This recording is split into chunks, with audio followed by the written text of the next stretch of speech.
जय हिंद। चलिए स्टार्ट करते हैं साइंस के 10 महत्वपूर्ण क्वेश्चन। पहला क्वेश्चन है, प्रकाश का वेग न्यूनतम होता है। तो प्रकाश का वेग न्यूनतम कहाँ पे होता है? तो प्रकाश का वेग न्यूनतम ठोस में होता है। अब ठोस क्या है? कांच, इस्पात, ये सब ठोस के एग्जाम्पल हैं। और भी बहुत सारे, लेकिन जो ज़्यादातर पूछे जाते हैं वो है कांच और इस्पात। इनमें जो है प्रकाश का वेग सबसे न्यूनतम होता है। दूसरा क्वेश्चन है, प्रकाश का वेग अधिकतम किस में होता है? तो प्रकाश का वेग सर्वाधिकतम जो होता है वो निर्वात में होता है। निर्वात का मतलब होता है वैक्यूम, जहाँ पे कोई मीडियम ना हो, कोई कण ना हो। ठीक है, तो वैसे जगहों में प्रकाश का जो वेग है वो अधिकतम होता है, और वो हम लोग जानते हैं 3 × 10⁸ मीटर पर सेकेंड होता है। तीसरा क्वेश्चन देखते हैं, उपचयन अभिक्रिया किसको बोलते हैं? तो समझते हैं। उपचयन मतलब यानी ऑक्सीजन का जुटना। तो इसमें से देखिए साफ साफ पता चल रहा है, यहाँ पे जिंक था तो यहाँ पे जिंक ऑक्साइड से ये जिंक हो गया, यानी तो ऑक्सीजन यहाँ पे जुट नहीं रहा बल्कि हट जा रहा है। तो यहाँ पे देखिए कार्बन था, यहाँ पे आ गया कार्बन ऑक्साइड, तो ये कार्बन के साथ जुट गया ऑक्सीजन, तब ना कार्बन मोनोऑक्साइड बना। यानी इसमें उपचयन का अभिक्रिया किसके साथ हो रहा है? तो ऑक्सीजन के साथ। नेक्स्ट क्वेश्चन, ऊष्माक्षेपीय अभिक्रिया क्या है? तो देखिए ऊष्माक्षेपीय अभिक्रिया क्या है इसको समझते हैं। ऊष्माक्षेपीय अभिक्रिया क्या है? तो वैसी रासायनिक अभिक्रिया जिसमें अभिक्रिया के फलस्वरूप ऊष्मा निकले, यानी ऊर्जा के रूप में ऊष्मा का निकासी हो, उसको हम लोग क्या बोलते हैं? ऊष्माक्षेपीय अभिक्रिया। जैसे कार्बन प्लस ऑक्सीजन अगर रिएक्ट करेगा तो ये बनाएगा CO2 और प्लस में निकलेगा ऊष्मा, क्योंकि ये ऊष्माक्षेपीय अभिक्रिया, यहाँ पे ऊष्मा निकल जाएगा। जस्ट इसी के आगे देखिए ऊष्मा शोषी अभिक्रिया। तो वैसी रासायनिक अभिक्रिया जिसमें ऊष्मा निकले ना बल्कि ऊष्मा की ज़रूरत हो, ऊर्जा की ज़रूरत हो, तो देखिए उसको हम लोग ऊष्मा शोषी अभिक्रिया बोलेंगे। तो कैल्शियम कार्बोनेट जानते हैं CaCO3, CaCO3 को जब जैसे ऊष्मा देंगे, ऊष्मा शोषी मतलब इसमें ऊर्जा चाहिए, तो ऊष्मा भी एक तरह तो ऊर्जा ही है ना। तो जैसे इसमें ऊर्जा देंगे हम लोग ऊष्मा के रूप में, तो ये टूट जाएगा और ये बनाएगा कैल्शियम ऑक्साइड प्लस CO2। तो यहाँ पे देखिए ऊष्मा चूँकि हम लोग दिए हैं, ऊर्जा की ज़रूरत पड़ी, तो ये ऊष्मा शोषी अभिक्रिया है। याद रखिएगा, मोस्ट इंपॉर्टेंट एग्जाम में पूछता है बहुत ज़्यादा। नेक्स्ट क्वेश्चन देखते हैं 6 नंबर, तनुकरण अभिक्रिया से आप क्या समझते हैं? तो पहले इस वर्ड पे ध्यान दीजिए, तनुकरण।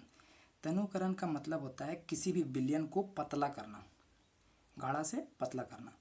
तो अगर पतला करेंगे तो अम्ल में तो H+ आयन होता है और क्षार में OH- आयन होते हैं। तो अगर तनुकरण कर रहे हैं तो H+ आयन और OH- ये दोनों की सांद्रता में कमी होगी, यानी गाढ़ापन में कमी होगी, यानी वो पतला होगा। तो तनुकरण में यही होता है, दोनों की सांद्रता यानी गाढ़ापन में कमी होगा। नेक्स्ट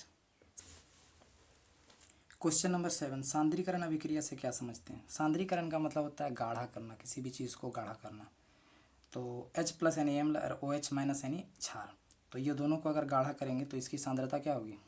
ऑब्वियस सी बात है, गाढ़ा करने पे सांद्रता बढ़ेगी। तो सांद्रीकरण में H+ और OH- की सांद्रता वृद्धि होगी। लेकिन जस्ट इसका अपोजिट अभी क्वेश्चन नंबर 6 जो देखिए उसमें क्या था? तनुकरण था। तनुकरण मतलब पतला करना, जब पतला करेंगे तो सांद्रता में कमी आएगी। इन दोनों को अच्छे रूप से समझते चलिए। उपचयन नाम से ही पता चल रहा है, उपचयन यानी ऑक्सीजन का जुड़ना, ऑक्सीजन जिसमें जुट जाता है उसको उपचयन बोलते हैं। और अपचयन यानी ऑक्सीजन का निकलना या हट जाना। तो यहाँ देखिए, पहले लेड ऑक्साइड था, Pb यानी लेड बोलते हैं, लेड ऑक्साइड था, ये कॉपर था, ये दोनों को रिएक्ट किए तो ये क्या किया कि Pb से ऑक्साइड निकल गया। तो निकल गया क्या? यानी अपचयन। और जिसमें जुट गया वो उपचयन।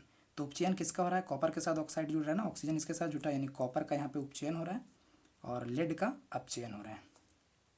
क्वेश्चन नंबर 9, चूने से सफ़ेदी करते समय चूने में पानी डालते समय ऊष्मा निकलती है, ये कौन सी अभिक्रिया? तो हम लोग में से सभी लोग पहुँचा तो किए होंगे। तो उस समय हम लोग क्या करते हैं, चूना में पानी डालते हैं तो एक गर्मी, एक महसूस होती हीट और एक ऊष्मा निकलती है। तो वो भी सी बात है, अभी पढ़े हैं ऊष्माक्षेपीय अभिक्रिया, जिसमें ऊष्मा का निकले, ऊष्मा यानी उससे बाहर आए, उसको हम लोग क्या बोलते हैं? ऊष्माक्षेपीय अभिक्रिया। तो देखिए यहाँ पे ये क्या है? ऊष्माक्षेपीय अभिक्रिया होगा, चूने का पानी में अभिक्रिया।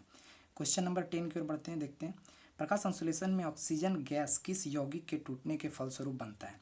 तो पहले ये समझिए कि प्रकाश संश्लेषण होता क्या है। तो प्रकाश संश्लेषण पेड़ पौधों का भोजन बनाने की एक विधि है। इसमें करता क्या है ये कि कार्बन डाइऑक्साइड और जल ले लेता है, सूर्य के प्रकाश और क्लोरोफिल रहते हैं, जिसकी उपस्थिति में ये ग्लूकोज का निर्माण करता है और ऑक्सीजन यहाँ पे मुक्त होता है।